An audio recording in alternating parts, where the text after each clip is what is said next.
She saved the billionaire CEO's mother and received an unexpected proposal. Before we begin, tell me in the comments, what city are you watching from? And when the story ends, don't forget to rate it from 0 to 10. Enjoy the story. The rain had stopped, but it left behind a carpet of puddles that glistened like the city's dirty mirrors. An elegant older woman, dignified even sitting in a wheelchair, waited on the sidewalk. Her light coat stood out against the gray day. Her silver hair was pinned neatly, her posture straight, as if she had learned to survive with grace. Clara slowed her pace without meaning to. Something about the scene caught her attention. A large puddle, almost like a small urban lake, stretched across the curb. Cars swerved to avoid it, but then a black sedan appeared, moving far too fast. The driver distracted, phone pressed to his ear, wheel edging dangerously close to the water. Instinct spoke first. Logic came much later. Clara could have stepped back and saved herself from the splash of muddy water that was coming, but the woman in the wheelchair didn't have that choice. Before the car even touched the puddle, Clara ran. She ran with everything she had, and the very second the tire hit the water, she jumped in front of the woman, and that strange reflex of hers kicked in again. A little hop, a quick spin, hands up like a karate move. Human shield. Accidental superhero. The wave hit her full force, cold, dirty, violent, but not a drop touched the woman. Clara froze there, dripping, arms still raised, while the car kept going as if nothing had happened. For a few long seconds she stayed in that ridiculous pose, breath held tight. When the danger was gone, her body finally unlocked. The woman looked at her with a spark of curiosity, almost amusement. "Dear, are you an agent?" Clara lowered her arms slowly, water dripping from her coat, her hair, even her elbows. "No, just instinct. It'll pass in a second." The woman laughed softly, delighted, as if she just witnessed the most unexpected episode of her morning. Before Clara could escape, dignity dripping all over the sidewalk, a black car stopped beside them. The driver jumped out, worried. "Mrs. Cole, I saw everything." The woman lifted a calm hand. "I'm perfectly fine, James. She's the one who isn't." Then she turned to Clara with gentle authority. "Come upstairs, dear." Clara blinked. "Upstairs? Cole Industries, my company." She pointed to the towering glass building behind her. "You're going to take a shower, change clothes, and have a talk with me." Clara looked at her watch. Her interview was in 20 minutes, then at herself, soaked. Then at the woman, who clearly ran the entire building. She didn't really have a choice. The elevator ride was silent. Clara tried not to notice the puddle she was leaving on the mirrored floor. When the doors opened, she forgot to breathe. The office was all quiet luxury. Panoramic windows, a view that made Manhattan look like a model city. Amelia pointed to a side door.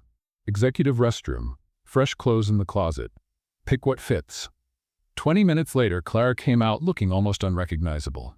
Cream blouse, straight black pants, dry hair. Respectable. Amelia studied her with approving eyes. "Much better." Clara smiled awkwardly. "Thank you for the clothes and for rescuing me from total humiliation." Amelia gave a mysterious little smile. "Sit down." Clara obeyed, clutching her black folder on her lap like an emotional shield. Amelia crossed her fingers elegantly. "Your full name?" "Clara Winslow. Age? 25. Are you single, Clara?" Clara blinked. Yes. Why?" Amelia didn't answer. She pressed the intercom. "James, send Ethan up, now." A chill ran down Clara's spine. "Ethan? My son." Before she could ask anything else, the door opened. And there he was, tall, perfect suit. A face carved in quiet authority. Eyes that looked like they could decide someone's fate in 3 seconds. Ethan Cole stopped when he saw Clara, frowning slightly. "Mother, what happened?" Amelia smiled. "Nothing serious, just an interesting coincidence." Ethan looked at Clara, and instantly her reflex kicked in. Defense mode activated. She jumped slightly, arms raised, feet firm. Ethan froze in the middle of the room. "Is she attacking me?" Clara, still in position, took a deep breath. "No. Reflex. My body acts on its own. It'll pass." Amelia watched the scene, clearly pleased. "Ethan, this is Clara Winslow." "Clara, my son, Ethan Cole." Clara finally relaxed and tried to look somewhat normal. "Nice to meet you," Ethan nodded, cautious. "Likewise." A heavy silence filled the room. Then Amelia spoke again. "Clara, do you have any serious commitments right now? A fiancé? Boyfriend?" Clara blinked, completely lost. "No, why?" Amelia turned to her son. Ethan, she's perfect. Ethan clenched his jaw. Mother, no, yes. Amelia looked at Clara with absolute calm. Clara Winslow, you're going to marry my son. Clara froze. The reflex was instant. Jump, pose, hands up. Mary! Ethan ran a hand over his face, exhausted. Mother, this is insane. It's necessary. Amelia turned to Clara, who was still frozen in her defensive pose. You need stability. My son needs a wife his father can't control. It's a fair deal. Clara finally lowered her arms, her legs trembling. I left home for a job interview, not for this? Amelia smiled. The interview was at my hotel. You already passed. How? The hotel is yours too? You saved me with a karate move. You showed courage, loyalty, and quick reflexes in 3 seconds. That's worth more than any resume. Ethan crossed his arms tense. Mother, you can't just— I can, and I will. Amelia pressed the intercom. James, book the courthouse for tomorrow. Clara felt the ground disappear beneath her. Tomorrow? Ethan looked at her. She looked back at him. Neither of them seemed to have a choice. Amelia smiled, victorious. James, take Clara to the guest penthouse. She'll need proper clothes. Clara left the room still processing. Puddle. Karate. Marriage. What on earth just happened? She woke up thinking she'd dreamed everything, until she opened her eyes and saw the ceiling at least 10 feet above her, like she'd slept inside a minimalist luxury cathedral. She sat up slowly, sinking into sheets that probably cost more than her yearly rent, surrounded by silence so expensive that even breathing felt like trespassing on private property. The enormous curtains filtered the Manhattan light as if the entire city had been framed just for her. Then the memory hit like a punch to the stomach. Puddle. Accidental karate. Ice-cold CEO. Marriage proposal from his mother. Clara threw the comforter aside and ran to the door, turning the knob with a racing heart. It opened normally. Okay, at least I'm not locked in. So technically this isn't, well, whatever it is, I'm still here. She grabbed her phone. 15 messages from Rachel, each one more desperate than the last. Where are you? Where did you go last night? If you don't answer in 10 minutes, I'm calling everyone we know. Clara was typing. Calm down, I'm fine. When the door opened without warning, Ethan walked in like it was his office, holding a black folder. Reflex activated. Clara jumped out of bed in a move that defied every law of morning physics, robe flying like a disoriented superhero cape, hair sticking in all directions like she'd been electrocuted, hands up in a defensive pose. Ethan stopped at the doorway, blinked twice, and tilted his head like a scientist observing a rare phenomenon. Good morning? Clara slowly lowered her arms, pulling the robe tight with what little dignity she had left, which wasn't much. You don't knock before walking into a room that isn't yours? Technically, the whole building is mine. Technically, but privacy ranks above property. Philosophically, interesting. Ethan lifted the folder. But my mother asked me to bring this. Clara looked at the folder like it was a court summons wrapped in Italian leather. What is it? Prenuptial agreement. Oh, of course, because every fairy tale marriage begins with legal clauses at 8 in the morning. It's not a fairy tale, it's a contract. Ethan set the folder on the bed. You read, understand, decide, simple as that. Clara picked it up carefully as if it might explode. She opened it, eyes wide. Clause 1. Duration, 24 months from date of signature. 2 years, 24 months. 730 days pretending to be married to a stranger. Perfect, Clara. Yesterday you were emailing resumes. Today you're reading a marriage contract. Fantastic career progression. She kept reading, fingers trembling slightly. Clause 5. Public appearances must be coordinated at least 48 hours in advance. Okay? She could fake liking him at events. She'd faked liking a bad boss for 6 months. She could fake liking a temporary husband. Clause 12. Conjugal duties not mandatory. Separate residences allowed. Relationship based on mutual respect and discretion. She froze. Wait. Not mandatory? You mean we'll be married but we won't? I mean, Ethan already turning to leave.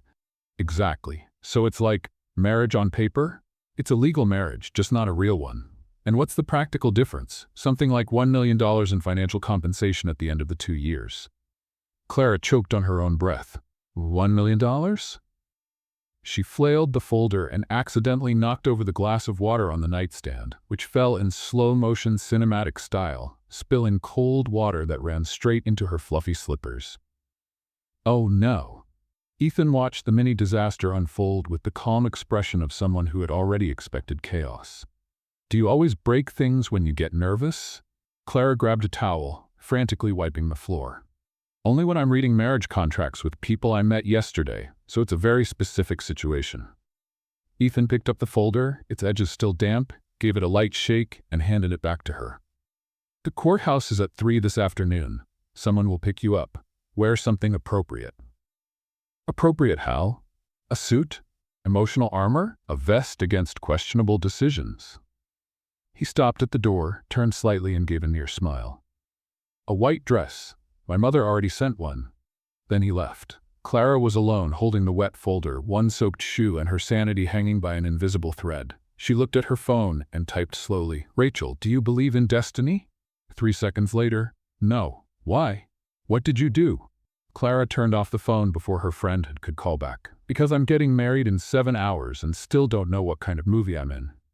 At 3 o'clock, Clara stood in front of the Manhattan City Hall, wearing a simple white dress Amelia had sent. Elegant, discreet, and probably worth 3 months of rent.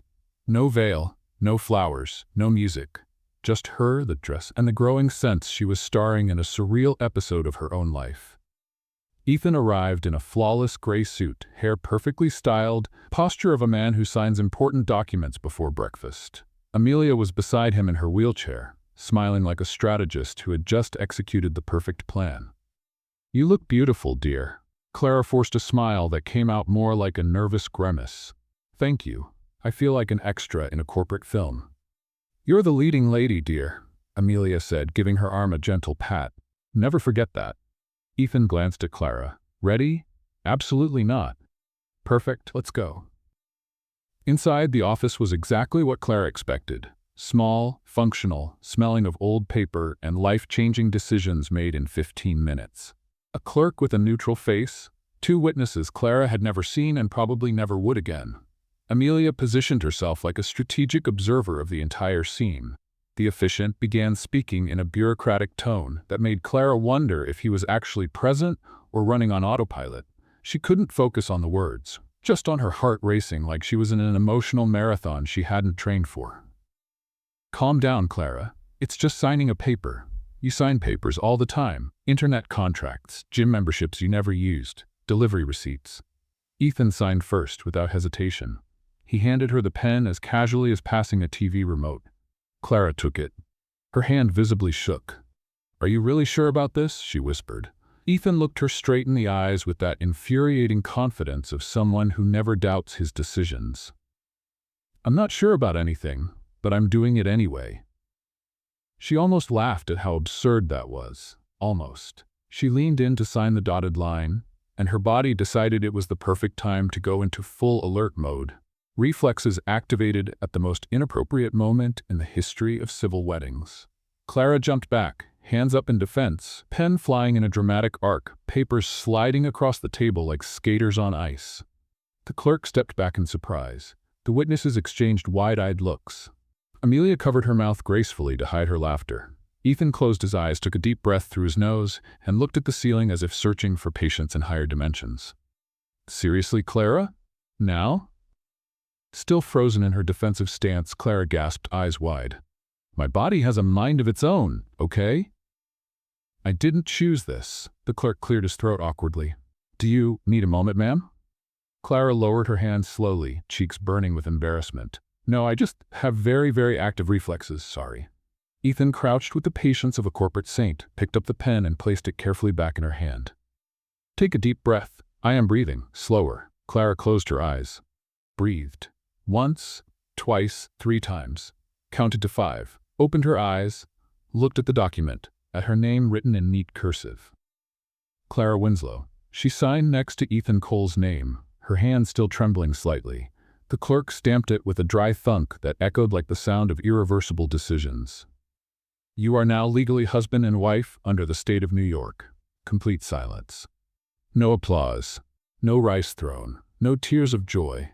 Just the distant sound of traffic outside and the hum of an old air conditioner.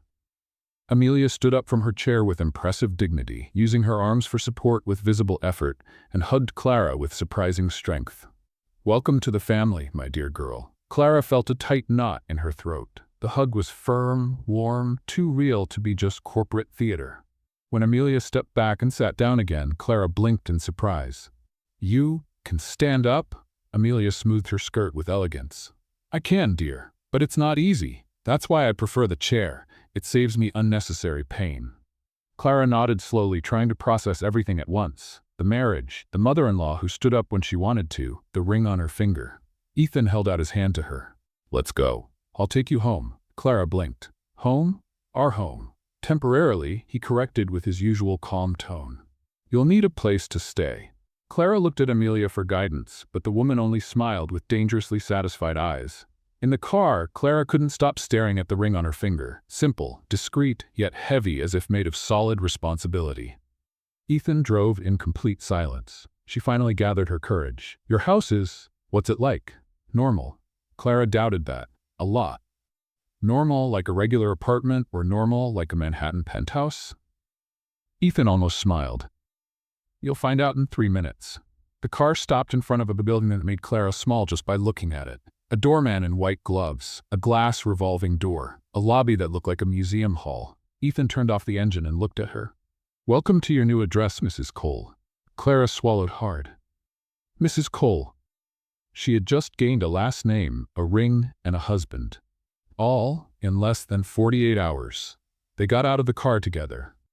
And the next phase of this madness was about to begin. Ethan Cole's penthouse wasn't an apartment. It was an architectural statement of power, with a panoramic view of Manhattan. Clara stopped at the doorway with her suitcase in hand, and swallowed again. Marble floors, floor-to-ceiling windows, furniture that looked like it had been designed by people who had never sat on anything ordinary. Perfect, Clara. You went from an apartment where the shower had 3 temperatures, cold, icy, and hypothermia, to a place that probably has voice-activated heating. Ethan walked in behind her, tossing his keys onto a glass tray that echoed through the expensive silence. "Your room's down the hall on the left. Last door, private bathroom, empty closet. You can set it up however you like." Clara blinked. "Empty closet? My mother will send clothes tomorrow." "Wait, clothes? Like new clothes? For me?" Ethan looked at her as if the question didn't even deserve an answer. "You'll need to attend events with me. You have to look appropriate." Clara felt her blood warm slightly. "I have clothes." "I'm sure you do," he said, taking off his jacket and tossing it onto the couch with irritating ease. "Just not for dinners with Japanese investors." She opened her mouth to respond, but he had already turned away and was heading toward his office. "The kitchen's open. Use whatever you like. Don't come into my office without knocking, and try not to trigger that reflex every time I walk into a room." He disappeared down the hall. Clara stood in the middle of the huge living room, holding her worn-out suitcase, feeling like a well-dressed intruder. "Welcome home, Clara. Your new temporary home made of glass, marble, and unspoken rules." 2 hours later, Clara was sitting on the floor of her bedroom, technically her bedroom, with the phone pressed to her ear. "Rachel, I got married." Silence on the other end. "Then, repeat that, slowly." "I got married yesterday, at the registry office, to a billionaire CEO I met while saving his mother from a puddle." A longer silence. "Clara Winslow, I'm coming over there right now and—" "Calm down. Let me explain." "Explain? You disappear, get married, and call me like you just adopted a cat?" Clara leaned her head against the wall, smiling despite herself. "Technically, I was the one adopted." "Clara." Okay. Listen. It's complicated. It's an arrangement. A 2-year contract, marriage on paper. I get stability, he gets freedom from his father. Kind of like a strategic alliance. You're telling me you got married by contract? Basically. And you're living with him? Clara looked around. A bedroom larger than her old living room, a king-size bed, a bathroom with a separate tub, an empty closet waiting for designer clothes. "I already am." Rachel sighed on the other end. "Okay, fine. You've officially lost your mind. But how is it?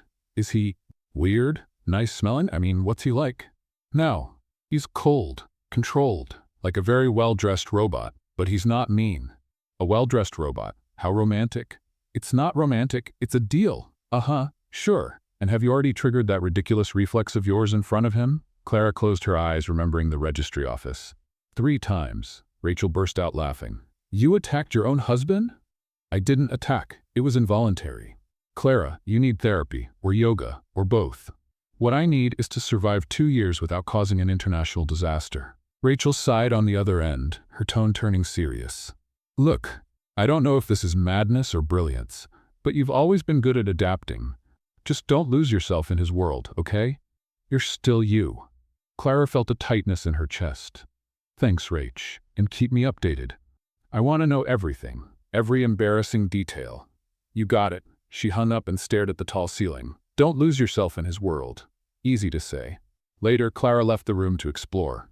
The kitchen looked like something out of a design magazine. Marble island, built-in appliances, a refrigerator that probably restocked itself. She opened it.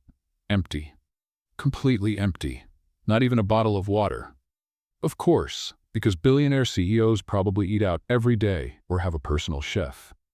She closed the fridge and turned to leave, and almost bumped straight into Ethan standing in the hallway. Reflex activated. Clara jumped back, hands up, one knee bent, full fighting pose. Ethan froze with a cup of coffee in his hand, watching her without expression. 3 long seconds of awkward silence. Clara slowly dropped the pose, tucking a strand of hair behind her ear, an automatic calming move. Sorry, you just appeared out of nowhere. I live here. I know. But you're really quiet, like a ninja. Ethan took a sip of coffee, still watching her curiously. Do you always do that? Do what? That. He gestured vaguely toward her. The stance, the jump, the look like you're about to take me down. Clara crossed her arms, defensive. It's involuntary. I noticed. He took a step closer. But why? I've always been like this. My body reacts before my brain catches up. Ethan tilted his head, taking another step. Interesting. Another step. Clara felt the tingling rise. No body. Not now. He's just walking. People walk. Totally normal. Ethan stopped half a meter away. You're tense. I am not. Your shoulders are up. You're breathing fast. And you just fixed your hair 3 times. Clara froze. Are you watching me breathe? I observe patterns. It's part of the job. He took another step, and the reflex almost kicked in. Clara felt her body start to move, but stopped herself with sheer willpower, biting her lip, hands tightening into fists at her sides. Ethan noticed. Of course he did. You just stopped yourself. Maybe. Why? Because you'd think it's ridiculous. I don't think it's ridiculous. He finished his coffee. I think it's curious. He turned and walked away, leaving Clara alone, trembling slightly, heart racing. She exhaled the breath she'd been holding. Okay, Clara, recap of the day. You moved into a luxury penthouse, almost attacked your contract husband in the kitchen, and now he thinks you're curious. Doing great. That night, Clara lay on the giant bed, staring at a ceiling that felt miles away. The ring on her finger felt heavy. Across the hall, Ethan was probably still working. She'd seen the light under his office door. She picked up her phone and texted Rachel. He called me curious. Immediate reply. Curious strange or curious interesting. Clara looked at the message. Thought about Ethan's expression, the way he'd moved closer, the genuine curiosity in his eyes. I don't know, but I hate not knowing. She turned off the phone, closed her eyes, and for the first time since it all began, Clara wondered if maybe, just maybe, this contract marriage was more complicated than it looked on paper. In the hallway, Ethan shut down his computer and stared at Clara's closed bedroom door. He had asked the right question. Why did she always react that way when he got close? And more importantly, why did he want to know the answer? Clara woke up feeling like she'd slept inside a luxury mattress commercial. That kind of morning when you're not sure if you're home or if you've been abducted by aliens who appreciate comfort. She sat up, staring at the tall ceiling. Okay, Clara. First official day of work. In a hotel. Owned by your temporary husband's family. Nothing major. Just your entire life changing in 72 hours. Totally normal. She got up and went to the closet, now full of clothes. Lots of clothes. The kind she'd never buy in her normal people life. She picked a white blouse, black pants, looked at the high heels like they were a trap. Okay, shoe. I know you're new here. I'm new too. So let's make a deal. You don't trip me, and I won't throw you out the window. Deal? The shoe didn't answer, but Clara had the feeling they understood each other. 20 minutes later, she was standing in front of the bathroom mirror, trying to decide if she looked professional, or just like a kid pretending to be a responsible adult. You can do this. Just pretend you know what you're doing. Everyone pretends. Probably even the president pretends. Even Ethan must pretend sometimes. No one really knows what they're doing. She clipped her hair with a simple barrette, straightened her blouse, and took 3 deep breaths. Ready, mentally prepared for about 30% of what's going to happen today. The other 70 will be pure improvisation. When she stepped out of the bedroom, the penthouse was empty. Only a note on the kitchen counter, written in neat, annoyingly elegant handwriting. Driver will pick you up at 8 a.m. Good luck. E. Clara picked up the note, turned it over, then again, as if invisible ink might reveal more instructions. Good luck. Seriously. What kind of husband says good luck in a note? Oh, right. Contract husband. Probably the kind of man who sends himself reminder emails for his own birthday. She crumpled the paper with more force than necessary, tossed it in the trash, and grabbed her black folder, her emotional shield since 2019. The car arrived exactly at 8, luxurious, silent. The driver wore white gloves and opened the door as if she were a visiting diplomat. During the ride, Clara looked out the window, watching Manhattan wake up. People running with coffee cups, faces set in that universal look of mentally preparing to survive another day in the wild jungle of capitalism. At least I'm not the only one pretending to be in control. The Cole Grand Hotel Manhattan was exactly the kind of place that made Clara feel small just by looking at it. All glass, marble, and a gold name gleaming across the facade like a corporate trophy. She stepped out, straightened her posture, and took a deep breath. You saved a woman in a wheelchair from a puddle using accidental karate. You married a CEO in less than 48 hours. You can walk into this hotel without fainting. Probably. She climbed the steps. Each one echoed like a drum roll before execution. The receptionist smiled, that perfectly practiced smile straight out of a corporate manual, page 4. How to smile without displaying actual emotion. Mrs. Cole? Clara almost looked behind her to check who she was talking to. Ah, yes, that's me, Clara, Winslow, Cole, mentally hyphenated. 10th floor, meeting room, they're expecting you. Clara entered the elevator, pressed the button, and looked at her reflection in the mirrored wall. They're expecting you, like you're someone important.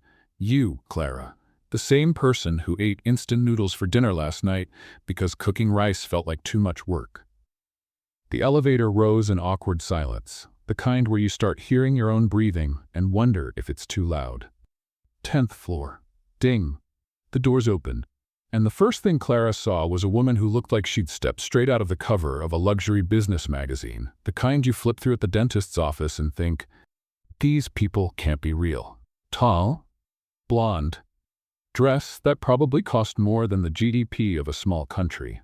Heels clicking with the sound of authority, an expression that evaluated people the same way investors evaluate stocks, cold, calculating, merciless. Victoria Maddox.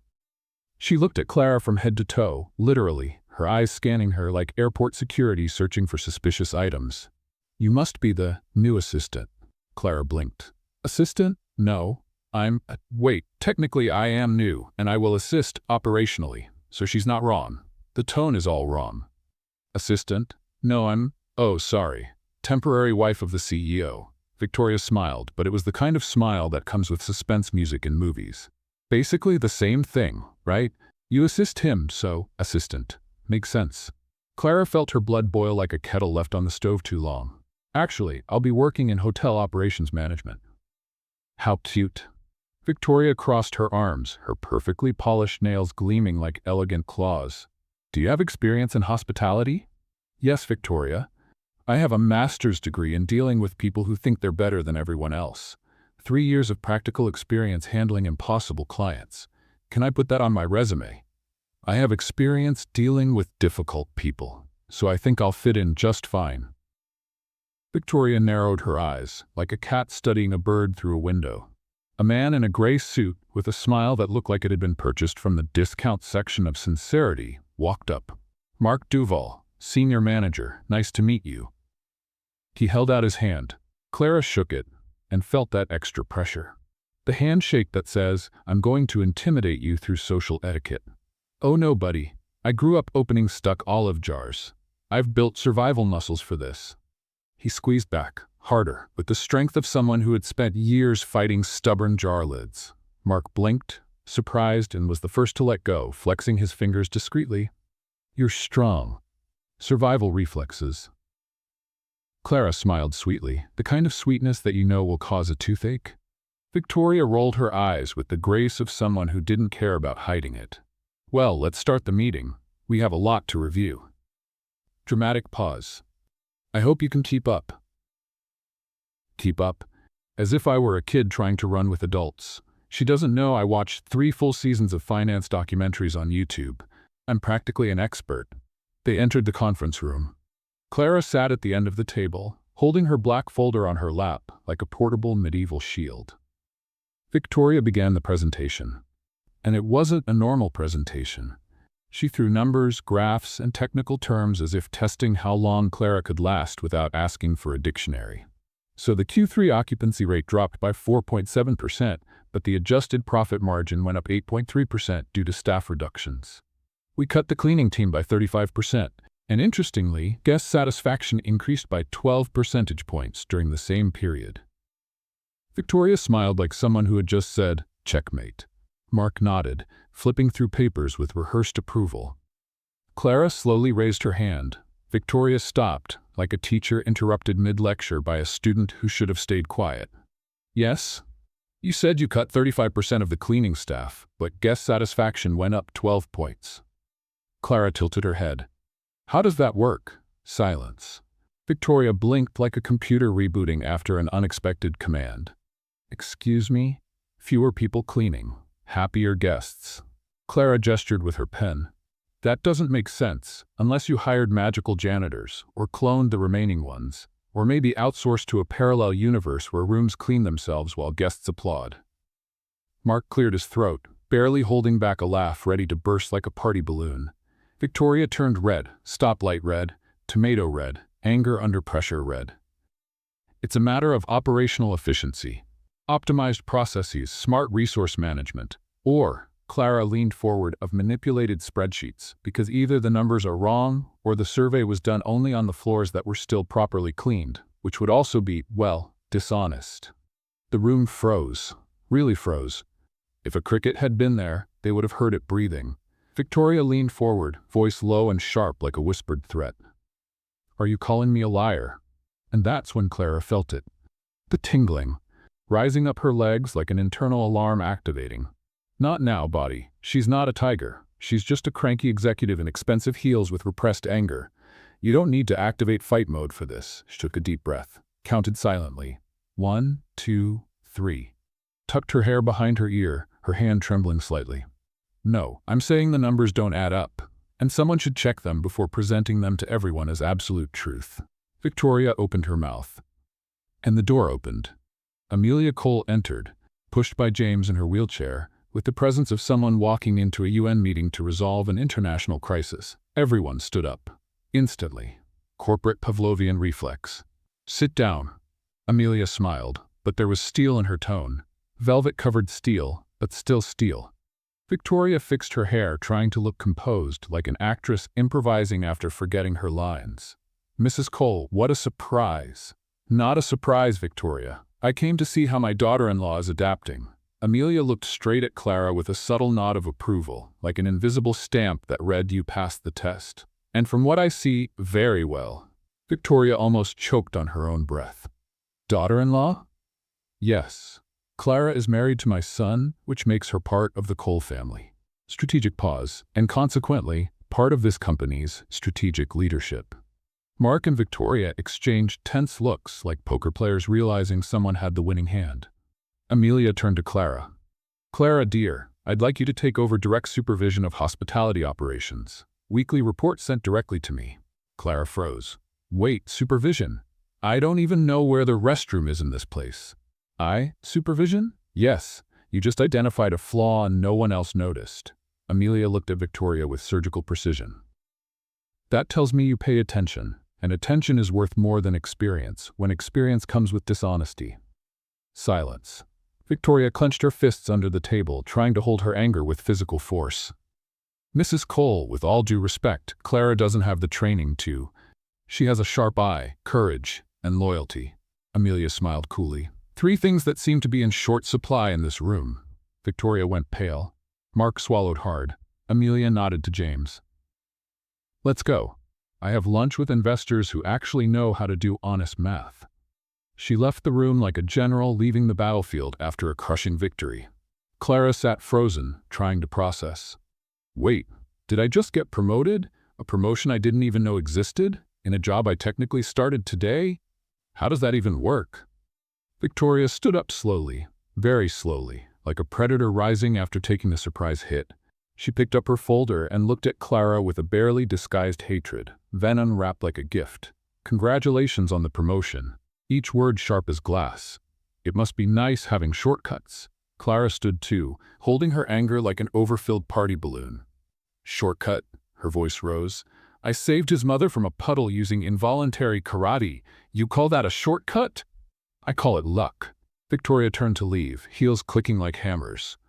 But luck runs out, Clara, and when it does, you'll realize you don't belong here.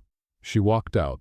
Mark paused at the door, giving Clara a look of disdain, the kind given to an interesting but annoying insect. Careful who you challenge, Mrs. Cole. Some of us have been here for years, and we know how things really work. He left too. Clara stood alone. She looked at the chair she had sat in, at the whiteboard full of numbers, at the Manhattan skyline beyond the glass wall. Then she slowly sat down again, like a puppet losing its strings. Okay, Clara, recap. You just made enemies on your first day. Powerful enemies. Enemies who probably know where you live, which technically is also where their boss lives, but still. She rubbed her face. Excellent networking strategy. Congratulations. You're a genius of human relations. She grabbed her phone and texted Rachel. I just got promoted and threatened on the same day. Is that good or bad? Instant reply. Because Rachel always had her phone in hand. Depends. Did the threat come before or after the promotion? After. Then it's envy. You're doing great, friend. Just keep existing near her. It'll be fun to watch. Clara laughed out loud. For real. The sound echoed through the empty conference room. Rachel, your sense of entertainment is very questionable. She stood, fixed her blouse, grabbed her black folder like a warrior reaching for her sword, and left the room. Her sneakers, because of course she had changed back into her worn ones, the new heels could wait, squeaked on the marble floor, practically announcing, here comes the new girl. In the elevator, alone, she looked at her reflection. Hair slightly messy, blouse wrinkled from nervous fidgeting, eyes wide, realizing adult life was basically improvisation in expensive clothing. You survived round one, Clara. She took a deep breath. Now comes the real fight, and you don't even know the rules. But that's okay, nobody really does, everyone's just making them up. The doors closed. Downstairs in the hotel lobby, Victoria was on the phone, her voice low, her tone dangerous. Yes, she's exactly the problem I thought she'd be. Pause. No, we won't wait for her to adjust. We'll make sure she never does. Another pause. Tomorrow, meeting with the team, set the stage. She hung up, smiled. That smile of someone who had just moved a strategic piece on the board. And upstairs, Clara was arranging her new desk. Her desk, technically. Looking at the nameplate on the door. Operations Management. Clara Winslow Cole. The plaque still felt unreal. Clara stared at it too long, afraid it might vanish if she blinked. Okay, plaque, you're really there, with my name. My name. The same name on a bank account with a negative balance and an overdue library fine. This is corporate surrealism. The plaque didn't answer, but Clara could swear it was silently judging her qualifications. 3 days later, Clara discovered that operations supervision meant being present at every major corporate event. And that Thursday, there was a big one. A gala dinner for international investors, grand ballroom, 300 guests, live orchestra, flower arrangements worth more than a small car. And Clara, wearing a black dress, Amelia had sent, elegant, simple, and unmistakably expensive, stood quietly in the corner, holding a glass of champagne she was too afraid to drink because it looked too costly. Okay, Clara, you just need to exist here. Look nice. Don't spill anything. Don't activate defense mode. Don't cause a diplomatic incident. Very low bar. You can do this. Across the room, Victoria was chatting with a group of executives, laughing that laugh that sounded like breaking crystal. Beautiful but sharp. Mark stood beside her. Always there, always smiling that smile of someone who keeps knives behind their back. Clara was about to look for a place to hide, maybe behind a decorative Greek column, when she heard it. A quiet sob, coming from the service hallway. Clara looked around. No one else noticed. Everyone was too busy being important and rich. She followed the sound. In the hallway, sitting on the floor in a waitress uniform, was a young woman, probably no more than 20, crying with her face in her hands. "Hey." Clara crouched down, her dress protesting against the movement. "Are you okay?" The girl lifted her face.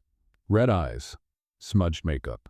I'm going to be fired." "Why?" "They're saying I stole Mrs. Hartman's necklace." She wiped her nose with the back of her hand. "But I didn't. I swear. I only served her champagne.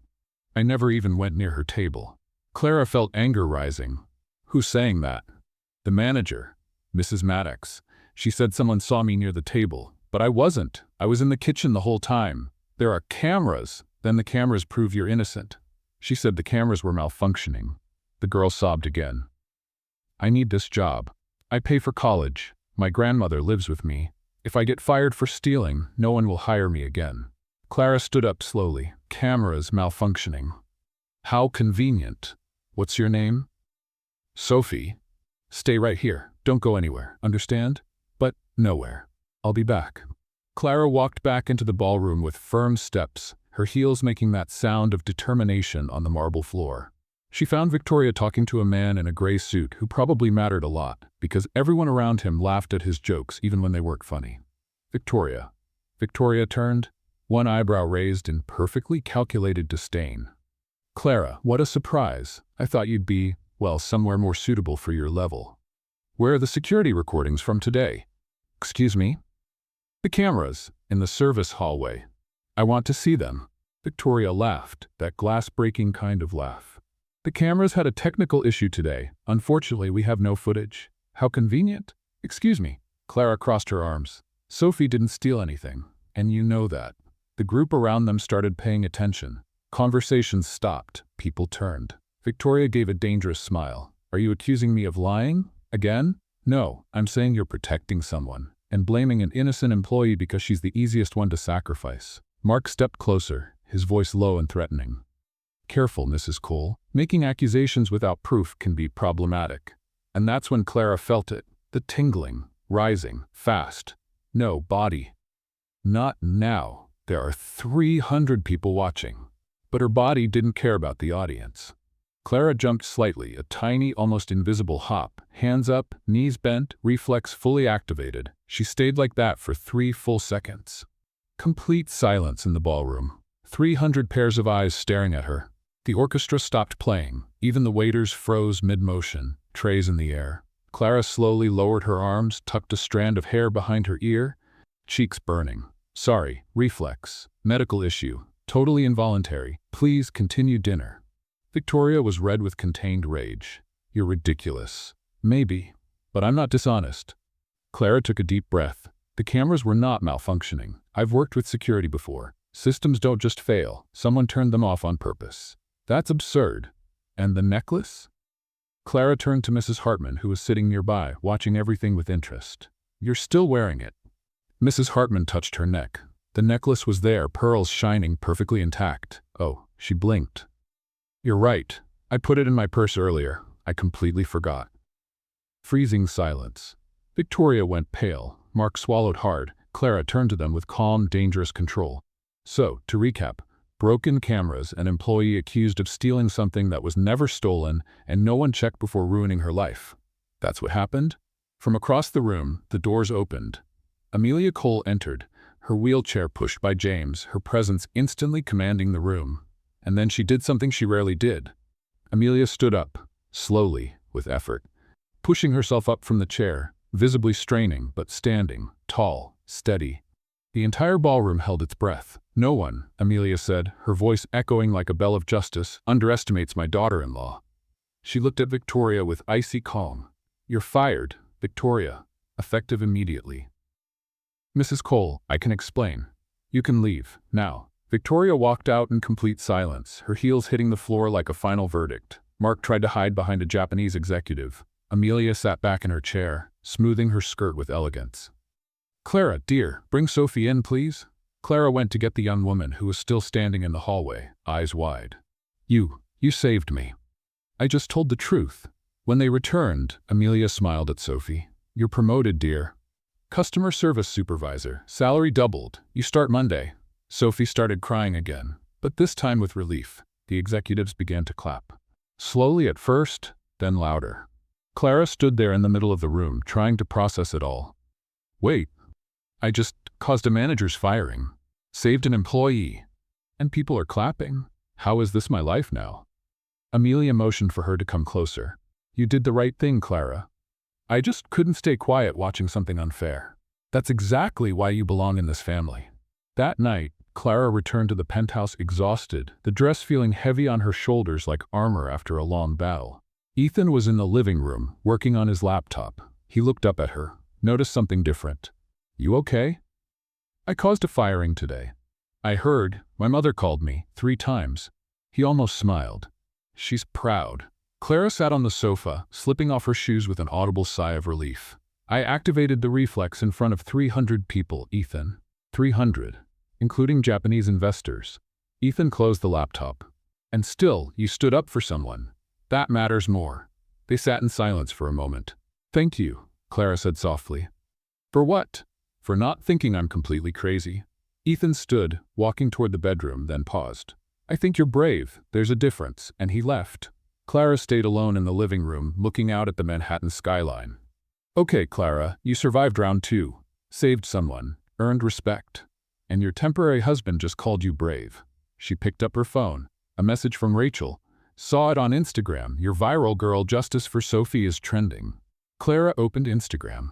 There it was, a shaky video someone had recorded of her reflex move in the ballroom. 3 million views. Comments. Who is this woman? CEO's wife defending staff? Queen energy. That karate move though. Clara dropped the phone on the sofa. Great, now I'm a corporate meme. But deep down, she smiled. Because for the first time, she'd done something that truly mattered. Meanwhile, downstairs in the hotel parking lot, Victoria got into her car with a box of belongings. She picked up her phone. Dialed. We need to talk about Clara Cole. She just made a mistake, and I'll make sure she pays for it. She hung up, smiled in the dark. The war had only just begun. Clara was staring at her reflection in the elevator as if it could reveal the secrets of the universe. Or at least explain how she went from an unemployed barista to the CEO's wife who has to impress Japanese investors in under a week. Okay, Clara, recap. You know nothing about international corporate finance. You watched 3 YouTube videos on how not to sound dumb in a business meeting. And one of them was a parody.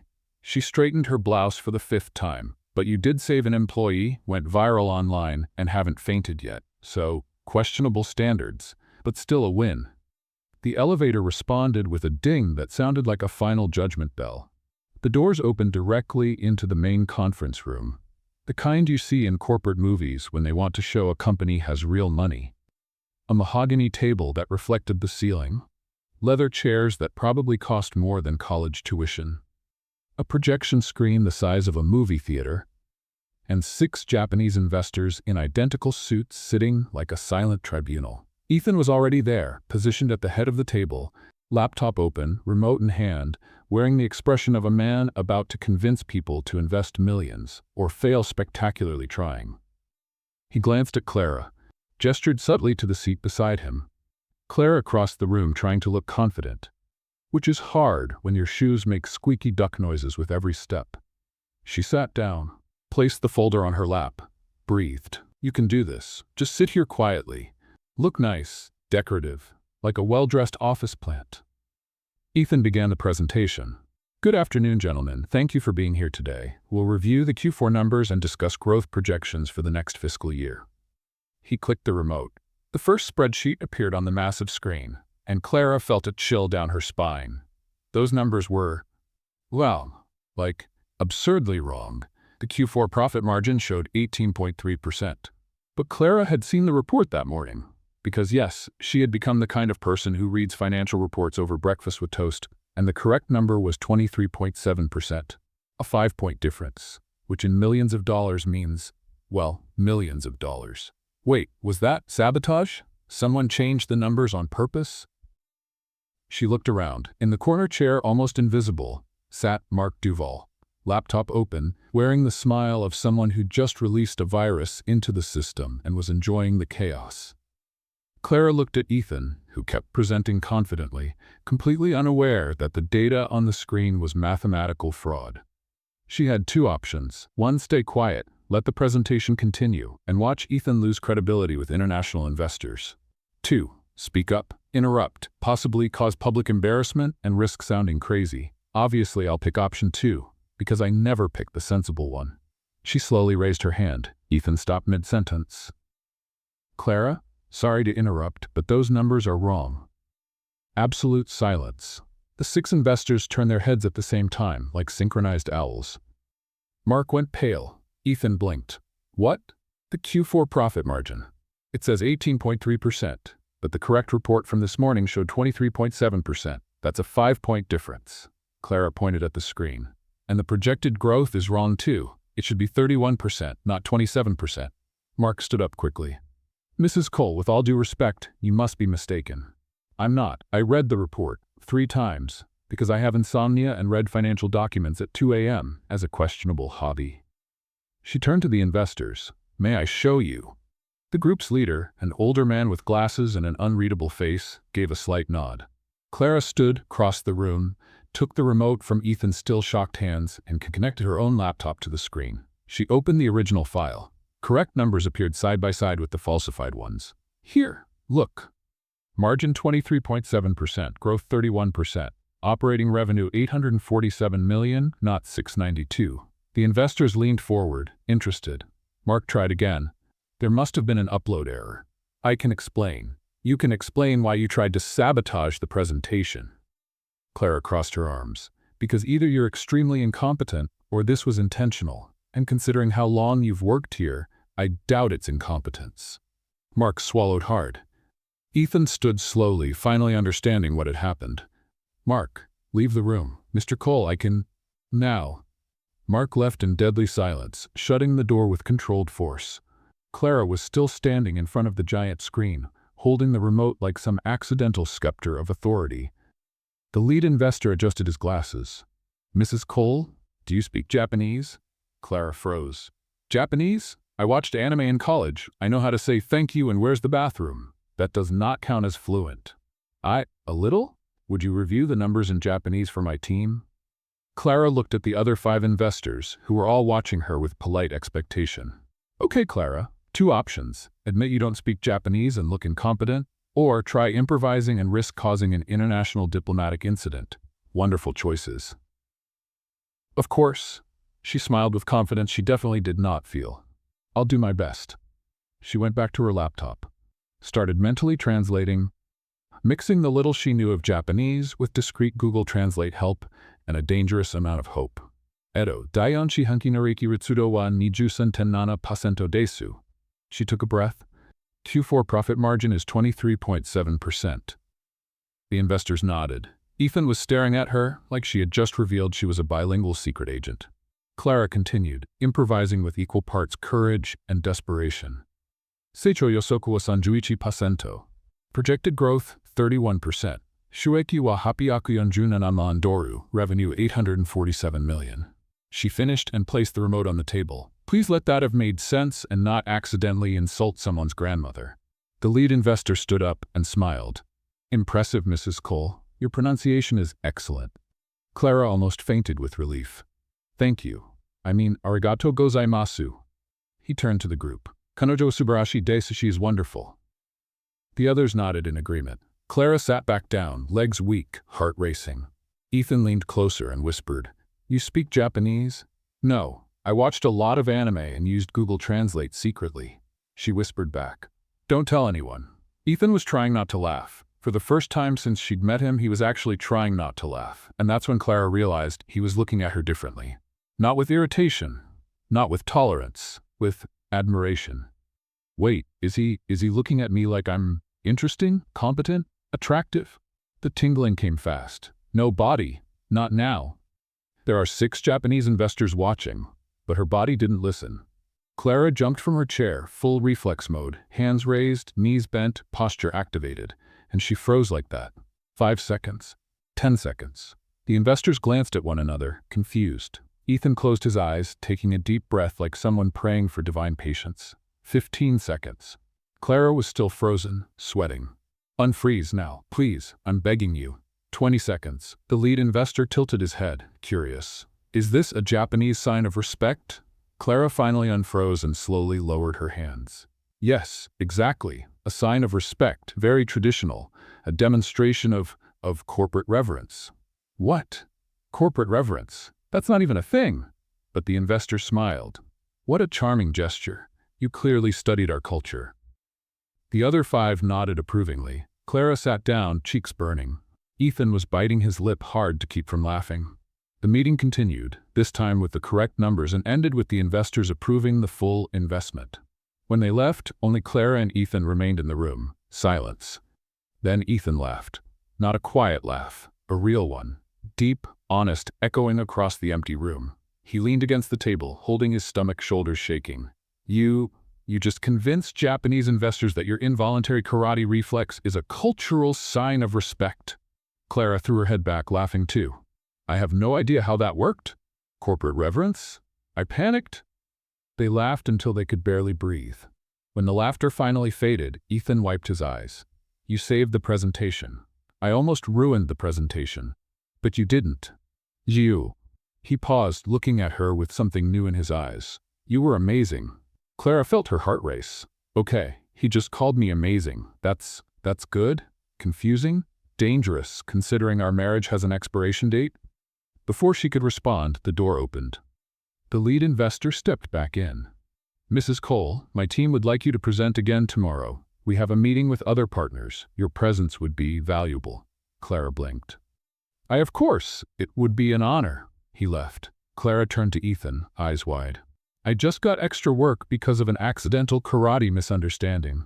Ethan smiled, that small, rare smile that completely changed his face. Welcome to international corporate politics, Clara. And downstairs, in the parking lot, Victoria got into her car and saw a notification on her phone. Meeting canceled. Clara Cole will take over presentation. She threw the phone onto the seat with force. She's going to pay for this. Every time. She picked up the phone again. Dialed. We need to move the plan forward, now. The dress hung on the closet door like a silent accusation. Black. Elegant. Too expensive for Clara to wear without feeling like she'd stolen someone else's life. A note was pinned to the hanger in neat handwriting. Dinner at 8 p.m., wear this. E.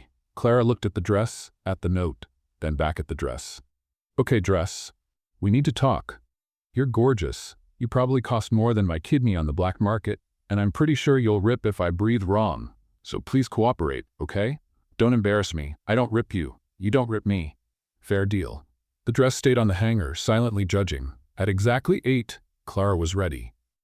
Or at least looked ready. Inside, it was pure panic and improvisation.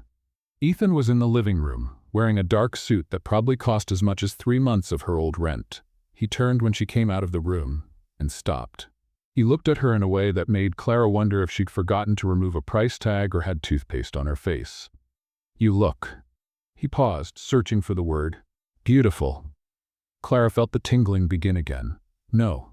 Body, I swear. If you activate now, I'll sabotage you myself. She took 3 deep breaths and tucked her hair behind her ear. Thank you. You look good too. Like presentable. Probably smell nice. Not that I smelled you. You just seem like someone who smells nice. Not in a weird way. In a normal, expensive cologne way. Ethan almost smiled. Let's go before you keep complimenting me. The restaurant was the kind of place where even the air felt expensive. Dim lights. Candles on every table. Waiters moving like trained dancers. A menu without prices, because if you had to ask, you probably didn't belong there. Clara sat in the chair the waiter pulled out for her with exaggerated grace, doing her best to look natural. Relax, Clara. It's just dinner. You eat. You know how to eat. You do it every day, usually with instant noodles and Netflix, but the concept is the same. Ethan ordered wine. The waiter vanished quietly. An awkward silence settled over the table like fog. Clara picked up the napkin, unfolded it, placed it on her lap, realized she'd unfolded it wrong, tried to fix it. The napkin slipped, fell to the floor. She bent down to grab it, hit her head on the table. Ow! Ethan leaned forward, worried. Are you all right? Clara sat back up, holding her forehead, napkin in hand. Yes, perfect. Just testing the density of the marble. Very solid. 5 stars. I recommend it. Ethan laughed. That sounds still new and rare. The one that made Clara forget for 2 seconds that their marriage had an expiration date. The waiter returned with a bottle of wine that probably cost more than a small car. Clara took a sip. Too big. Coughed. Ethan handed her water. Slow down. I know how to drink wine. She wiped her mouth with the napkin. I just don't usually drink wine that costs. How much does this one cost? Doesn't matter. That means a lot. Clara looked at the glass with new respect. Okay. I'll treat you with the dignity you deserve.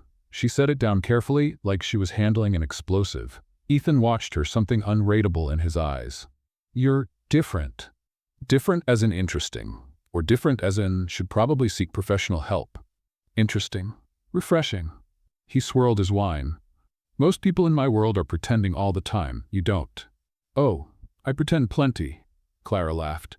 I pretend I know what I'm doing in business meetings. I pretend I understand corporate finance. I pretend I'm not afraid of the fish fork. Fish fork? Clara pointed to the 4 forks beside her plate. 4 forks, Ethan. 4. Why does anyone need 4 forks? It's food, not heart surgery. Ethan laughed again, louder this time, earning a few glances from nearby tables. Use the one on the outside first. Of course, obviously. Totally intuitive. Clara picked up the outermost fork with fake confidence. I knew that, definitely. Dinner arrived. Something sophisticated she couldn't pronounce, but that looked delicious. They ate in comfortable silence for a few minutes. Then Ethan set down his fork and looked at her with a seriousness that made her stop chewing. There's something I need to tell you. Clara swallowed slowly. He's going to say the marriage is over, or that he met someone else, or that I'm too embarrassing for public events. Or, I'm not just the CEO of the hotel division. Clara blinked. What? I'm the president of the entire coal empire. Hotels, tech, investments, properties, all of it. Silence. Clara placed her fork down carefully. Wait, president? Like, the actual president? Of everything? Yes. And you didn't think that was relevant to mention before? My mother wanted you to know only the basics at first. He ran a hand through his hair. She thought if you knew the full size of the empire, you'd run. She was right. Clara jumped up, sat down again, jumped up again. I should be running right now. Why am I not running? People at nearby tables turned to look. Ethan motioned for calm. Clara. President, Ethan. President, I thought you were like a handsome senior manager, not commander of the entire empire. Technically, my mother is still the chair of the board. I don't care about technicalities. Clara sat back down, breathing deeply. Okay. Processing. You're president of an empire that has how many employees? 53,000. Clara put her head in her hands. I pretended to speak Japanese with Google Translate in front of investors from the president's company. I'm going to be arrested for linguistic fraud. Ethan laughed again. You were brilliant. I was lucky they didn't find out. You improvised with courage. He leaned forward. Clara, look at me. She lifted her face from her hands. His eyes were serious, intense, and something else that made her heart race. You came into my life like a hurricane. No warning, no permission, and you changed everything. Clara felt the tingling start. Not now, please, not now. Ethan, I spent 2 years building walls, keeping everyone away, being cold, efficient, controlled. He took her hand across the table. Then you showed up, saved my mother from a puddle with involuntary karate, married me in 48 hours, turned my life upside down. The tingling surged. And the worst part? Ethan smiled, that small, devastating smile. I don't want you to stop. Clara's reflexes kicked in. She jumped out of her chair, full defensive stance. Hands up, napkin flying through the air like a white flag of comic surrender, and froze. 5 seconds, 10 seconds. The entire restaurant was staring. A waiter froze mid-step, tray in the air. The couple at the next table sat with their forks suspended. 15 seconds. Clara frozen, sweating, mortified. Unfreeze! I'm begging you. Any divinity listening, help! Ethan stood up calmly, walked over, and gently held her shoulders. Breathe. I am breathing. Slowly, Clara breathed. Once, twice, 3 times. Finally, she unfroze, lowered her hands, cheeks burning with embarrassment. I'm sorry. You said something nice and my body panicked. Ethan was smiling, not with amusement but with something softer. I noticed. This is literally the most embarrassing thing that's ever happened to me, and I once fell off an escalator in front of 40 people. It was charming. It was ridiculous. It was you. He was still holding her shoulders. And I liked you, Clara. Truly. Not because of the contract, not because my mother planned it. Because you're you. Clara felt tears threatening. Do not cry. You already activated involuntary karate. If you cry too, it'll look like a full emotional breakdown. I don't know what to say. You don't have to say anything. Ethan released her shoulders but stayed close. Just think about it, please. They returned to the table in silence. Finished dinner with small talk, but something had changed. When they got back to the penthouse, Clara went straight to her room, closed the door, leaned against it, picked up her phone, texted Rachel. He said he likes me. For real.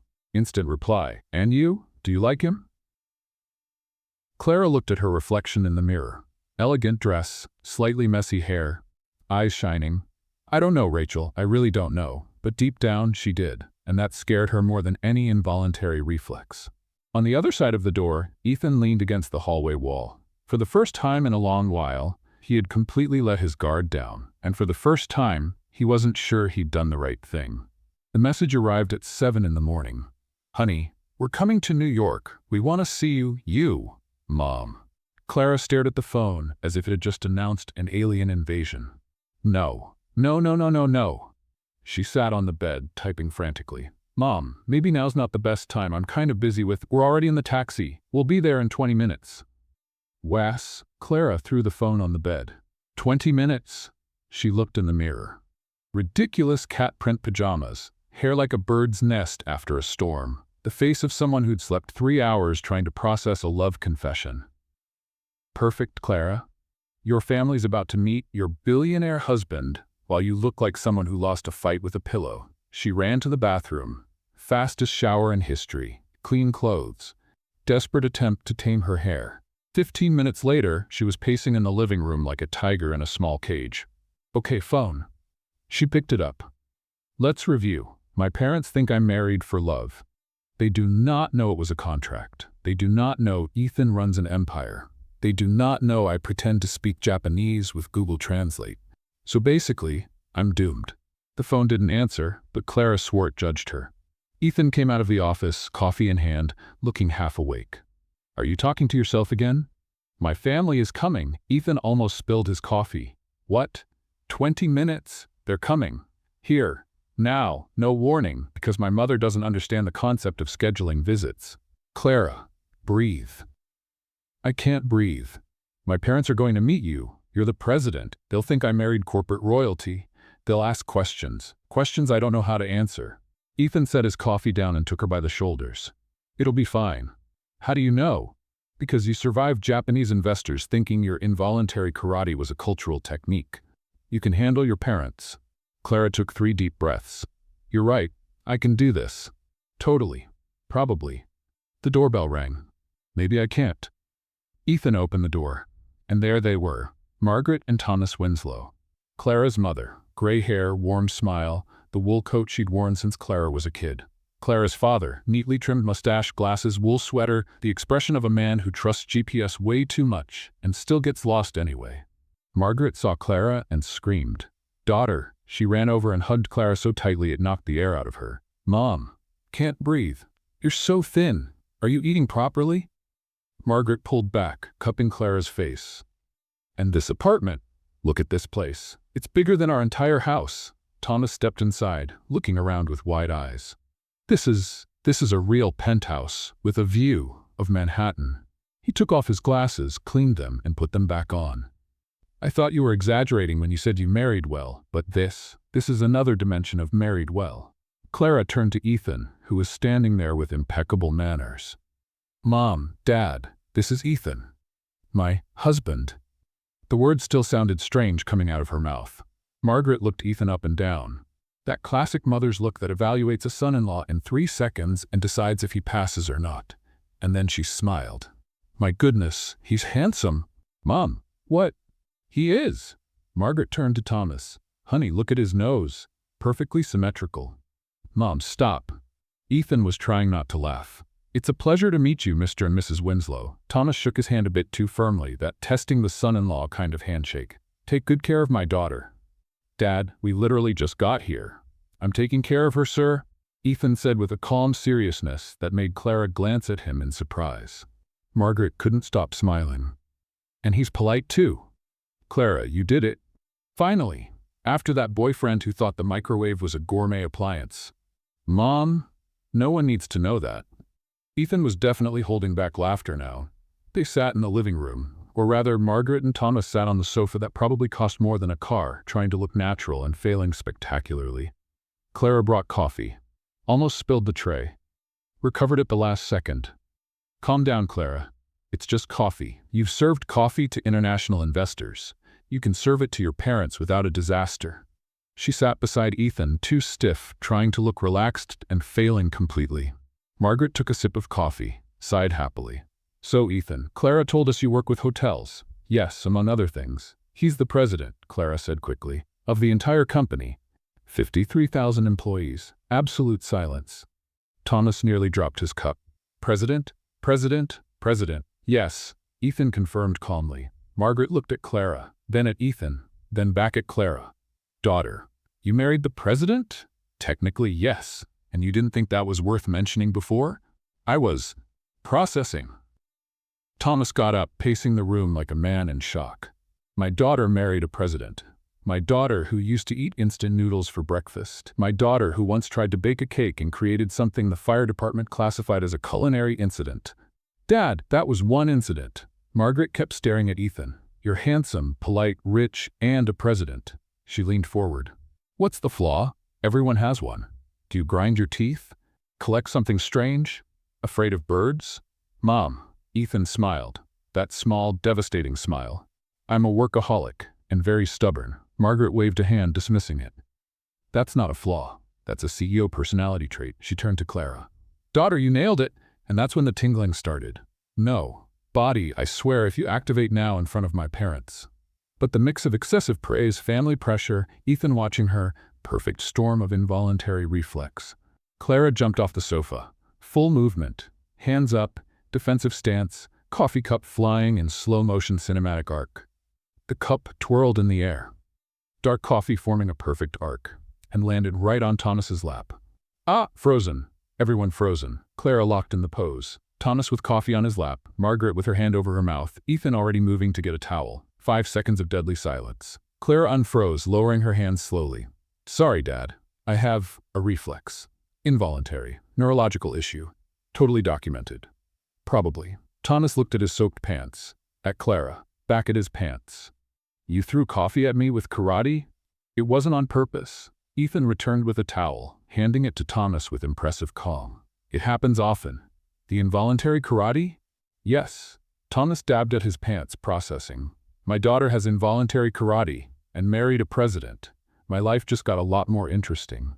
After the coffee crisis passed and Thomas changed into pants Ethan lent him, which were way too big, they all sat down again. Margaret pulled a folder from her bag. Ethan, actually, we came here for another reason too. Mom, don't. Clara, let me talk. Margaret opened the folder. We have a small family bakery. It's been in our family for 3 generations. And, well, we're thinking about expanding. Nothing big, just opening one more store. But we need a small investment. She showed the papers. Modest plans, simple numbers, a humble dream. Clara felt her chest tighten. Mom, you don't have to ask him for that. Ethan took the papers, read them in silence. How much do you need? 50,000, Thomas said quickly. But we'll pay it back in 5 years with interest. We've got the whole plan. I'll invest. Silence. What? Margaret blinked. I'll invest. 100,000. No interest. You can pay me back whenever you can. Ethan looked at Clara. Family matters. Clara felt tears threatening to fall. Don't cry. You've already done karate and spilled coffee on your father. If you cry now, it's going to look like a complete emotional breakdown. But it was too late. A tear slipped down. Ethan noticed. He brushed it gently from her face with his thumb. Are you okay? You just invested in my parents' dream. I know, without even asking for details. I trust you, he smiled softly. And if they raised you, they must be wonderful people. Margaret was crying too now. Thomas wiped his glasses for the 5th time, clearly moved. When her parents left, promising to visit soon, hugging Ethan like he was already part of the family, Clara stood at the door, waving until they disappeared. She closed it, leaned against it. Ethan was in the living room, putting away the bakery papers. "Thank you," Clara said quietly. "You don't have to thank me." "Yes, I do. You didn't have to do that." Ethan turned, looking at her with steady intensity. "I did it because I wanted to, not because I had to, not because of the contract." He stepped closer. "I did it because your parents matter to you, and you matter to me." Clara's heart started racing. "Ethan," he took her hand. "I know you're still processing what I said yesterday, and I'm not going to push, but I need you to know." He took a deep breath. "This stopped being a contract a long time ago." Before Clara could respond, her phone buzzed. A message from an unknown number. "You think you've won, but I still have cards to play. V." Clara felt her blood turn cold. Victoria. And she was planning something. 2 months had passed since that threatening message. 2 months of waiting for Victoria's strike that never came, or hadn't yet. 2 months of living with Ethan that had gone from awkward to comfortable. Natural. Real. 2 months in which the paper contract had turned into something neither of them could quite name anymore. And now, Clara was staring at the pregnancy test like it was an archaeological artifact she'd just unearthed, with no idea what to do with it. 2 lines. 2 pink lines. 2 lines that meant her life had just gotten infinitely more complicated. "Okay, test. Let's talk." Clara held the little stick with both trembling hands. "Are you sure? Like absolutely sure? Because I need you to be 100% confident before I go into full panic mode." The test didn't answer, but the 2 pink lines stayed right there, stubborn and undeniable. Clara sat on the bathroom floor. "Pregnant. I'm pregnant. By a man I met saving his mother from a puddle using accidental karate. A man who married me under contract. A man who, 2 months later, confessed he actually likes me, and now I'm having his baby." She took 5 deep breaths. Didn't help. She grabbed her phone, called Rachel. Rachel answered on the 2nd ring. "Clara, it's 6 in the morning. Is someone having a heart attack?" "I'm pregnant." Silence. "Repeat that slowly, with details." "Pregnant, Rachel. Pregnant. 2 pink lines, clear as day. On the test I took 3 times because I thought the first one was broken." "Oh my God, oh my God," Rachel shouted through the phone. "Did you tell Ethan?" "No, I just found out. I'm sitting on the bathroom floor having an existential crisis." "Clara, breathe. You can do this. You've saved employees from corporate injustice. You improvise Japanese with Google Translate. You can tell your husband he's going to be a father. What if he doesn't want it? What if he thinks I'm setting him up? What if—" "Clara," Rachel interrupted. "That man invested $100,000 in your parents' bakery. He cares about you. He will want this." Clara took a deep breath. "You're right, I'll tell him, eventually, after I process and maybe after some serious therapy." She hung up, stayed on the bathroom floor for another 10 minutes, staring at the ceiling. Then she had an idea. Amelia. She needed to talk to Amelia first. An hour later, Clara was in the Cole matriarch's office, an elegant space with panoramic views filled with awards and family photos. Amelia sat behind the desk in her wheelchair, reading reports through her glasses. She looked up when Clara walked in. "Clara dear, what a surprise," she said warmly. "Sit down. Would you like coffee? Tea?" "I can't have coffee." Clara sat, holding her purse in her lap like a shield. "For about 9 months. Amelia froze. She slowly removed her glasses, looked at Clara with that piercing gaze that saw everything. "You're pregnant." It wasn't a question, it was a statement. Clara nodded, tears threatening to fall. "I found out this morning. I took 3 tests, all positive." "I'm panicking, Amelia. I don't know if Ethan will want this. I don't know if I'm ready. I barely know how to be a responsible adult, and now I'm going to be a mother."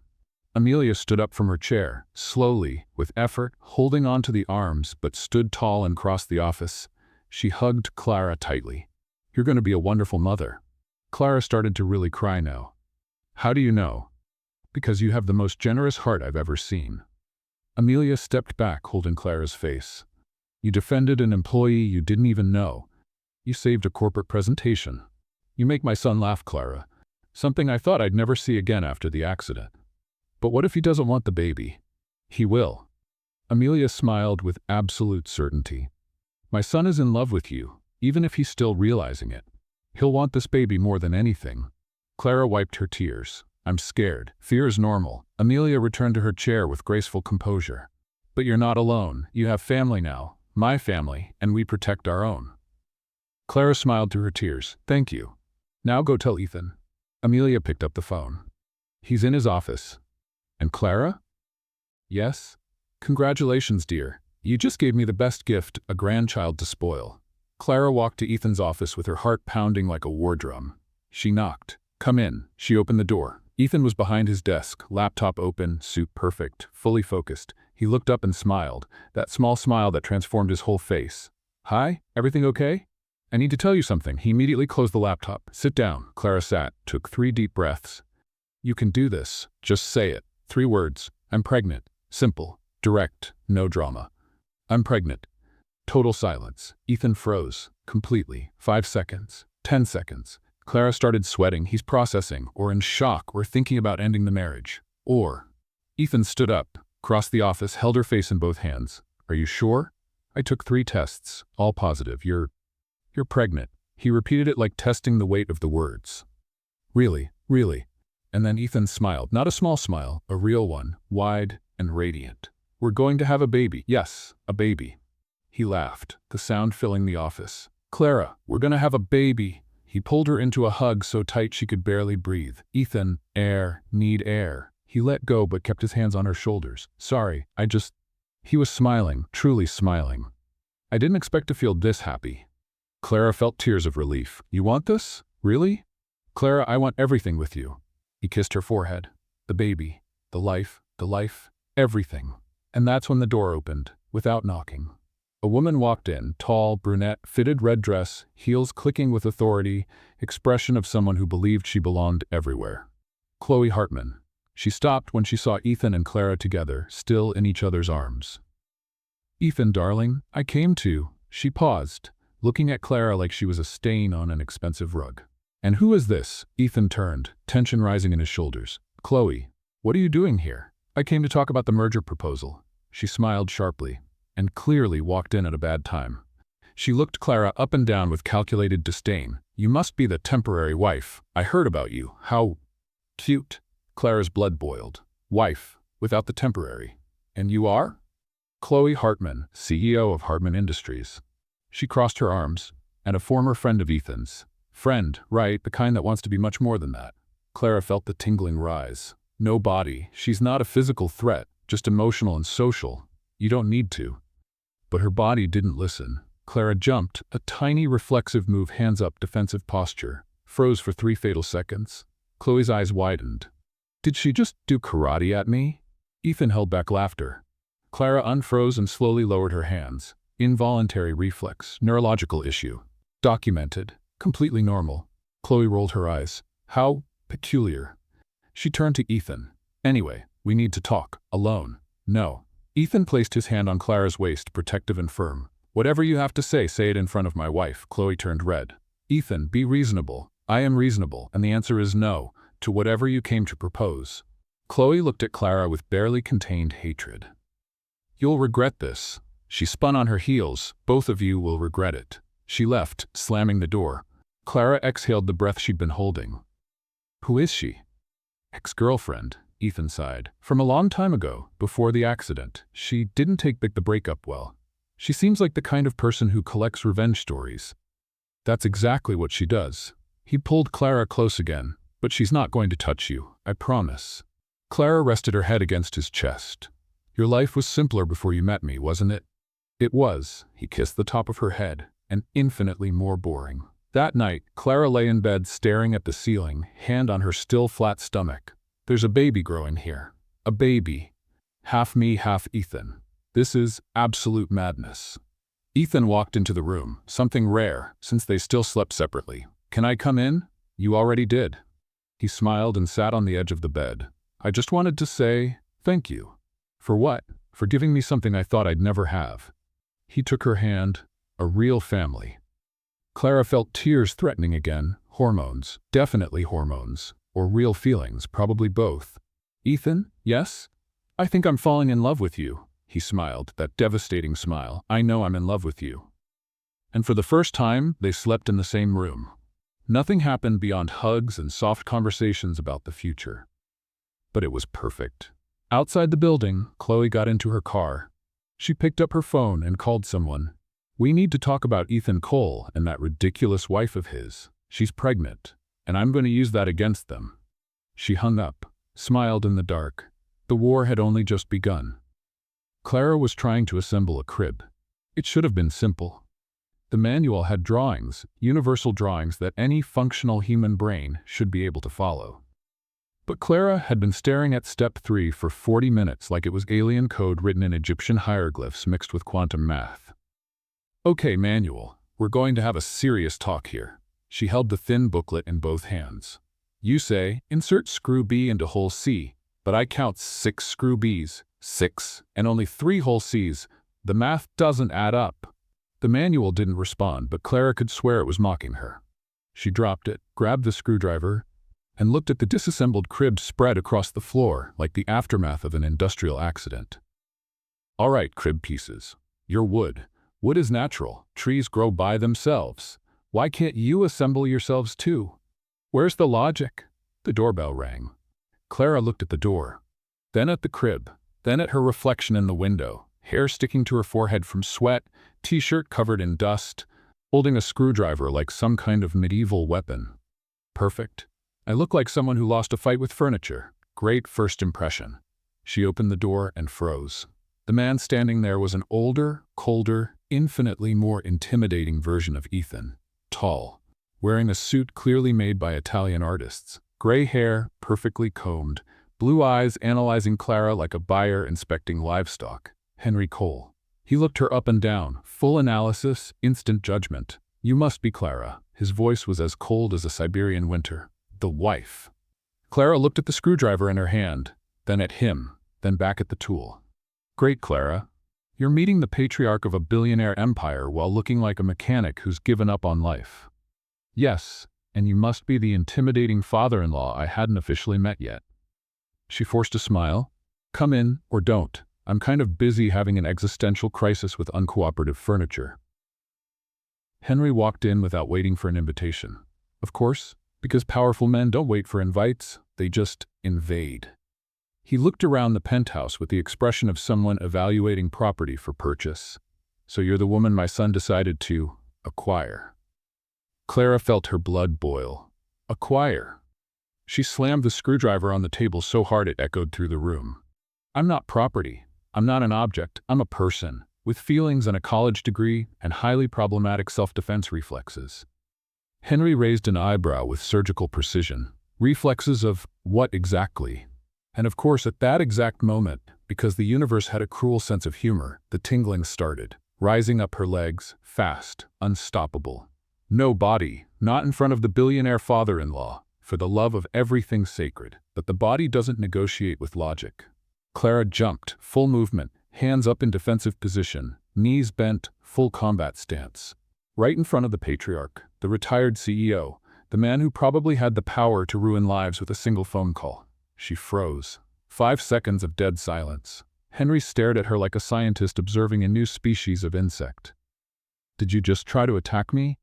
Clara finally unfroze, lowering her hands slowly, cheeks burning with pure embarrassment. "No, it wasn't an attack. It's a reflex. Involuntary. I can't control it. It's like, she searched for a comparison desperately. "It's like a hiccup, but with karate. A karate hiccup." Henry blinked slowly. "Once, twice. My son married a woman who has karate hiccups. Basically, yes."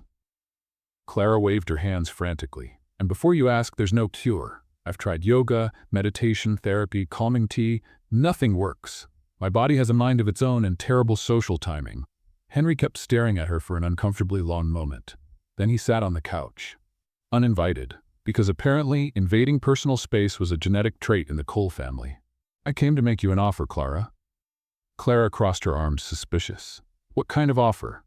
"You annul this ridiculous marriage, receive a very generous financial compensation, and disappear from my son's life." The silence that followed was as thick as concrete. "No. $3 million. Clara nearly choked on her own breath. $3 million? Clara, no, it's blackmail. You love Ethan. You're pregnant. You can't. No, she repeated, firmer this time, tucking a strand of hair behind her ear. Her automatic calming gesture. Henry leaned forward, fingers interlaced, expression dangerous. 5 million, and I guarantee that your parents' small business stays operational. No complications. No incidents. Clara felt her blood freeze, then boil. Did you just threaten my family? I'm offering protection and opportunity. Henry smiled, that kind of smile that never reached his eyes. Think carefully, Clara. You're a smart woman. You know you don't belong in this world. You know that eventually my son will tire of this fantasy. Get out. Clara, I said get out. She pointed at the door, her hand trembling with anger. Now. The door opened at that exact moment. Ethan walked in, suit slightly undone, tie loosened, the look of a man who'd had a long day. He froze when he saw his father. His expression turned to ice. What are you doing here? Henry stood up with calculated calm. Trying to save you from a monumental mistake, son. Marrying Clara was the best decision I've ever made in my life. She's pregnant, Ethan. Henry played the card with surgical precision. Do you really believe that wasn't planned? That it isn't a trap to tie you down? Ethan crossed the room in 3 strides, stopping inches from his father. You have 3 seconds to leave, voluntarily. Or what? You'll throw me out? I'll make you leave. And it won't be pleasant. Henry looked at Clara, then at Ethan, then back at Clara. You choose her or the family. You can't have both. Then I choose her. Ethan didn't hesitate for a second. No doubt. No regret. The door opened again, and Amelia Cole entered in her wheelchair, pushed by James, holding a folder of documents like it was a court ruling. Her voice was cold, sharp. What an absolutely unpleasant surprise. Henry went visibly pale. Amelia, did you really think I wouldn't find out you were trying to blackmail my daughter-in-law? She dropped the folder on the coffee table with force. My pregnant daughter-in-law? She opened the folder. Perfectly organized documents. Here, divorce papers, signed, finalized 6 months ago. You have no legal authority over this family. She picked up another document. And this, a transfer of shares. 30% of my shares in Cole Industries now belong to Clara Winslow Cole. Absolute silence. Clara's knees went weak. 30%. Her voice jumped 3 octaves. 30, like the number 3 followed by a 0. Amelia smiled. That smile of pure power. You're now a major shareholder with me, dear. The 2 of us together control the company. She turned to Henry with icy calm. And you, Henry? You have absolutely no power here. Ever again. Henry looked at his ex-wife, at his son, at Clara. And for the first time since he walked in, he looked defeated. He left in silence, closing the door behind him with the sound of a lost battle. As soon as he was gone, Clara tried to sit on the couch. Her leg caught on the disassembled crib. She stumbled, fell right on the floor with a loud thump that echoed through the room. She stayed there, staring at the ceiling, arms spread wide. Great. Perfect. Now I'm a shareholder of a billion-dollar empire and I can't even walk without falling. Excellent combination of professional skills. Ethan tried to hold back a laugh and failed spectacularly, sitting down on the floor beside her. Need help? I need someone to invent a crib that assembles itself, with artificial intelligence, and a manual that actually makes sense. Amelia watched them from the couch, smiling softly. You 2 are perfect for each other. Clara looked up at her mother-in-law, upside down. Amelia, you just gave me 30% of an empire. I can't even calculate what that's worth. It's worth enough so you'll never have to worry about anything again. Amelia stood up with effort, leaning on James. And it's worth making sure men like Henry never have power over this family again. She nodded to James. Come on, leave the 2 of them alone. They left, closing the door softly. Clara and Ethan remained sitting on the floor, surrounded by disassembled crib pieces. Your father offered me 5 million to leave you. I know. Ethan ran his hand through his hair. He does that with everyone I start to care about. And you chose me. Without hesitation, Clara felt tears rising. Hormones. Definitely hormones. Or love. Probably both. Thank you. For what? For choosing me. Even when it would have been easier not to. Ethan held her face with both hands. Clara, you are the easy choice. You always were. They kissed there on the floor, surrounded by crib parts that refused to make sense. And for the first time in a long time, Clara felt completely safe. That night, Ethan was in the office answering overdue emails. New notification. Email from an unknown sender. Subject, congratulations on the baby. He opened it. One line of text. It would be a pity if something happened to the mother. Attachment. Photo of Clara leaving the doctor's office, taken that afternoon. An angle that showed someone was following her. Ethan felt his blood run cold. He grabbed the phone, called security. I need a 24-hour team for my wife. Effective immediately. He hung up. Looked at the photo again. Someone was watching. And the threat was very, very real. The nameplate on the door was new, shiny, intimidating, with her name engraved in gold letters that Clara still could not believe were real. Clara Winslow Cole, Chief Operating Officer. She stood in the hallway, staring at the plate as if it were an optical illusion. Okay, nameplate. I know you're pretty, I know you have my name, but are you sure there wasn't a mistake? Like a huge administrative error where they confused Clara Winslow Cole with another Clara who really knows what she's doing? The plate did not answer, but it stayed there, stubborn, real, incredibly official. Clara took 5 deep breaths. You can do this. You saved a corporate presentation, you improvised Japanese, you faced a billionaire patriarch. You can be co-au for a day without causing an international corporate collapse. She opened the door. The office was impressive. Mahogany desk, leather chair, panoramic view of Manhattan, computer with 3 screens because apparently executives need multiple dimensions to work. Clara sat in the chair, spun once, twice, 3 times. This is a CEO chair. It spins, smoothly, like a rotating cloud of corporate power. She stopped spinning when she realized she was getting dizzy. She looked at the day's schedule on the computer. 9. Meeting with Victoria Maddox and Mark Duval. Clara felt her stomach tighten. Of course, my first official day as COO, and I have to confront the people who tried to destroy me. Excellent planning by the universe. There was a knock at the door. Come in. Amelia entered in her wheelchair, smiling with proud motherly air. How are you feeling, dear? Like an imposter dressed well in an office that doesn't deserve me. Nonsense. Amelia approached. You saved this company multiple times. You deserve every inch of this office. Amelia, I don't even know exactly what a COO does. I Googled it last night and I'm still confused. Amelia laughed. That elegant sound that made everything feel manageable. You'll learn. And Clara? She held her hand. Be generous with Victoria and Mark today. Show that real power doesn't need revenge. Clara nodded, swallowing hard. At 9 sharp, Victoria and Mark entered the office. Victoria looked different, without her usual arrogant glow, hair less perfect, expression of someone who'd slept little and cried a lot. Mark seemed smaller somehow, slumped shoulders, rumpled suit. They sat in the chairs across from the desk like defendants awaiting sentence. Clara took a deep breath. You can do this. Be adult. Be professional. Do not activate the reflex. Thank you for coming. Victoria looked at her with genuine surprise. Thank you. Yes, I know this wasn't easy. Clara arranged the papers on the desk. Do you know why you're here? To humiliate us? Mark said softly. To rub in our faces that you won? No. Clara leaned forward. I called you here to offer a dignified way out. Absolute silence. Victoria blinked. What? You have 2 options. Clara pushed 2 envelopes across the desk. Option 1, a full investigation, public exposure of all sabotage, possible legal action. You leave here with your reputations destroyed and 0 references. Mark went pale. Or option 2, you sign a voluntary severance agreement, receive a fair compensation package, and I write honest letters of recommendation for you. Highlighting your real skills, not the mistakes. Victoria looked at the envelope as if it were a trap. Why would you do that? Clara thought for a moment. Because I remember what it was like to be underestimated, to be treated like you don't belong. And I don't want to be the kind of person who makes others feel that way, even when they deserve it. We tried to destroy you, Victoria whispered, tears in her eyes. I know, and you failed. Clara smiled softly. But that doesn't mean I need to destroy you back. Revenge doesn't build anything. It just multiplies pain.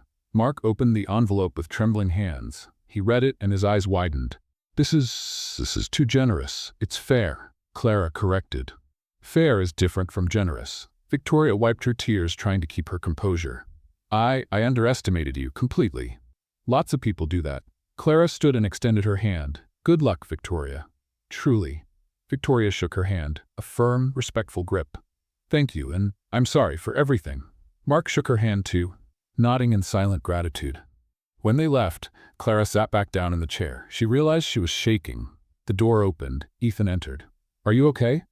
I just acted like an adult and a mature person. Clara looked at him with wide eyes. I was generous to people who tried to ruin me. Who am I? Ethan laughed, crossing the office and sitting on the edge of the desk. You are the most amazing woman I know. I am the person who almost activated involuntary karate 3 times during that meeting. My leg was shaking from holding the reflex back. But you held it. With superhuman effort, Clara gestured dramatically. My body wanted to jump, but my brain kept repeating, no, Clara, you're cool now. CEOs do not attack people at termination meetings. Ethan was trying not to laugh and failing spectacularly. You're evolving. I'm becoming a functional adult against my will. Clara flung back into the chair. And I hate that it makes me feel good. I should be angry, wanting revenge, but I only feel light. Like I let go of a weight I didn't know I was carrying. Ethan held her hand. That's called growth, Clara. Growth is exhausting. She squeezed his hand back, but worth it, I guess. They sat in comfortable silence for a moment. Ethan? Yes? I still don't know what a ko-oo does. He laughed. That genuine sound she loved. You'll learn, and you'll be brilliant at it. That afternoon, Clara was organizing papers when she found a white envelope hidden in the desk drawer. No sender, no identification. She opened it slowly. A photo fell out of Clara, Ethan, and Amelia, taken inside the penthouse, through the window, with a message in red handwriting. Congratulations on the promotion. Now you have much more to lose. Clara felt her blood run cold. She picked up the phone with shaking hands. Ethan, someone is watching us. And they got into the building. Silence on the other end of the line, tense. Call security. Now, I'm coming. Clara looked at the photo again and noticed something in the corner. A reflection in the window. A blurred face, but visible. Chloe Hartman. It wasn't just a threat, it was war. And Chloe had just declared battle. 3 weeks later, Clara stood looking at the dress hanging on the closet door. It wasn't the registry office dress. That one had been borrowed, practical, soulless. This dress was different. Soft white, delicate lace, simple but beautiful in a way that made her heart tighten. A dress chosen by her, for her. For a vow renewal she really wanted. Okay, dress. Last time we spoke, you were representative of a fake wedding. Today you are. You are real. And that scares me a lot. The dress swayed slightly in the window breeze as if agreeing. Clara put her hand on her belly, still small, but visible now at 4 months. A belly that held a baby who was half her, half Ethan. How did my life go from unemployed eating instant noodles to pregnant COO renewing vows with a billionaire in 5 months? A gentle knock on the door. Daughter? May I come in? Margaret Winslow entered, already crying before she even saw Clara in the dress. Mom, you didn't even look at me yet. I know you look beautiful. I'm your mother. I feel these things. Margaret grabbed a tissue from her purse, wiping her eyes. Besides, you're my daughter. You are beautiful. Always have been. Clara felt her own tears threatening. Stop crying, or I will cry and my makeup will melt. I can't stop. Margaret sobbed dramatically. My baby getting married for real. To a man who loves her for real. And there's going to be a baby. I'm going to be a grandmother. Technically, you're going to be a grandmother. The baby's still cooking. Margaret laughed through her tears, hugging Clara carefully so she wouldn't wrinkle the dress. I'm so proud of you. Even when I almost activate involuntary karate at inappropriate moments? Especially because of that. Margaret cupped her face. You're one of a kind, Clara, and Ethan loves you exactly the way you are. Crazy reflexes included. Another knock on the door. Rachel burst in like a tornado of energy and excitement. Is the bride ready? She stopped when she saw Clara. Oh my gosh, you look perfect. Stop yelling or the baby will be born with hearing trauma. The baby needs to get used to Aunt Rachel right away. Rachel adjusted Clara's veil carefully. Seriously, my friend, you look, wow. Clara looked at her reflection in the mirror, and for the first time in a long time she saw herself clearly. Not the insecure girl who saved a woman in a wheelchair from a puddle, but the woman who built a family, a career, and a life she never thought possible. I'm ready. The ceremony took place in the garden of the Cole mansion, an intimate space, just close family and friends. White flowers, soft lights, a string quartet playing, no excess, No corporate show, just love. Real, true. Clara held her father's arm at the garden entrance. Thomas was trying not to cry and failing completely. "Dad, you're crying." "I know." He wiped his eyes with the back of his hand. "I'm a father. It's allowed. It's in the manual." "What manual?" "The manual for emotional dads that no one gave me but clearly should exist." Clara laughed, squeezing his arm. "Thank you. For everything. You don't thank me for being your dad." He kissed her forehead. "It's the best job I've ever had." The music changed, and Clara started walking. Every step felt like slow motion in a movie. And then she saw Ethan, standing at the altar. Perfect gray suit, expression of a man seeing the most beautiful thing in the world. He was crying. Ethan Cole, CEO, head of an empire, a man who managed billions, crying for her. Clara felt her own tears start to fall. Great, there goes the makeup. When she reached the altar, Thomas placed her hand in Ethan's with touching solemnity. "Take care of her, with my life," Ethan promised. Thomas nodded and joined Margaret Ty, who was sobbing loudly enough to wake the entire state of New York. The officiant began to speak, but Clara could hardly hear him. All she could see was Ethan, looking at her like she was a miracle. "Ethan, do you have something to say to Clara?" Ethan held both her hands. "Clara, 5 months ago, you came into my life like a storm. Literally and figuratively. You saved my mother from a puddle with a karate move I still don't fully understand." Soft laughter from the guests. "You married me because of a contract, out of obligation, without knowing me. And even so, you changed everything. You made me laugh again, feel again, live again." His voice cracked. "And now you're giving me a family, a baby, a future, things I thought I'd never have." He wiped his tears with the back of his hand. "I love you, Clara, with every imperfect part of me. And I promise to spend the rest of my life deserving you." Clara was crying so much she could barely speak. "Ethan, I'm the person who activates involuntary karate when nervous. I spill coffee on important people. I can't assemble a crib even with instructions, and I still Google what does a COO do at least 3 times a week." Now the laughter was genuine. "But you love me despite all that, or maybe because of it. And that's," she took a deep breath, "that's everything I ever wanted. Someone who really sees me, with all my flaws, and stays anyway." She squeezed his hands. "I love you. And I promise to spend the rest of my life trying not to activate a reflex at important moments. May I have the ring for the bride?" Ethan picked up the ring. Not the contract one, but a new one, engraved inside with storm and peace. He slid it onto her finger. "May I have the ring for the groom?" Clara took his. Same engraving. And that's when she noticed. Her hands were trembling. The tingling started rising. "No, body, I'm begging you. Not now. Not at the altar, in front of everyone. Please." But the body didn't negotiate. The reflex almost triggered. Her leg twitched, her hand started to rise. And then Ethan did something unexpected. He laughed. He held her hands gently but firmly. "Breathe. I'm here." Clara breathed. Once, twice, 3 times. The reflex faded, slowly, controlled. She slid the ring onto his finger, hands still shaking but steady enough. "You did it," Ethan whispered, proud. "I almost attacked you at our own wedding. I know, it was perfect." The officiant smiled. "Then, by the power vested in me, I now pronounce you husband and wife. Again, but this time, with real feeling. You may kiss the bride."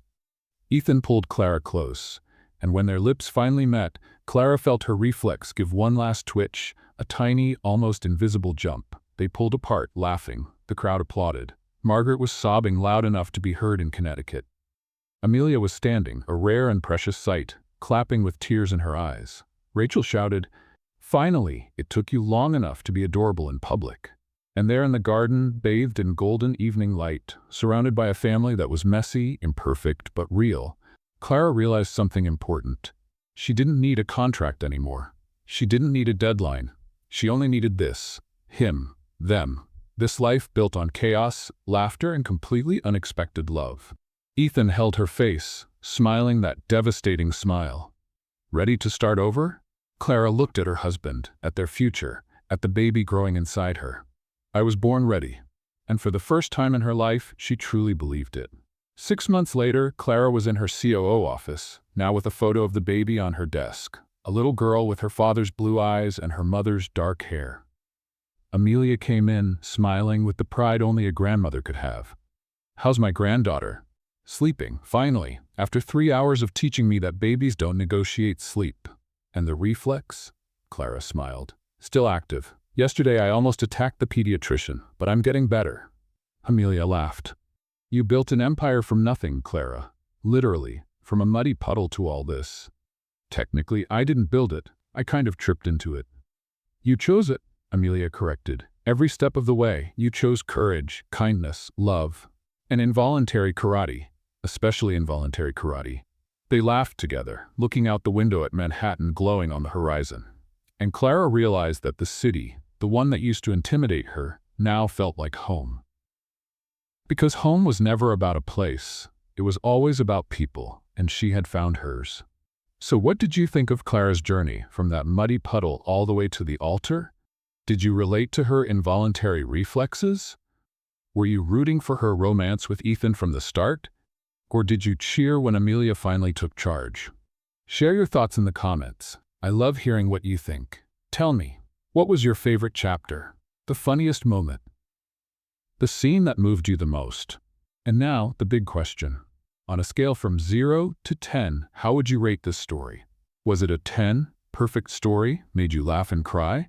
Or a 7, good, but could use more development? Be honest. Your feedback helps me create even better stories. Don't forget to subscribe to the channel and turn on the notification bell to get more touching stories like this one. There's romance, comedy, corporate drama, twists, and always that kind of ending that warms the heart.